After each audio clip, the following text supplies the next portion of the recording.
Hey guys, in this video, we're going to take a look at how you can turn on or turn off hide alerts in a share note on the iPhone 14 series.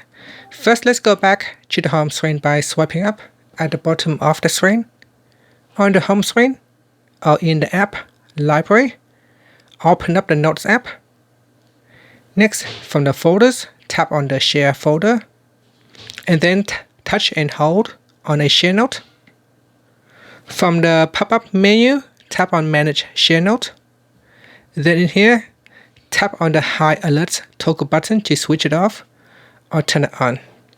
Once this is turned on, when there are new updates or when there is a new change in your note, it will not alert you. Now tap on the Done button to complete, and you can swipe up at the bottom to go back to the home screen. Thank you for watching this video. Please subscribe to my channel for more videos.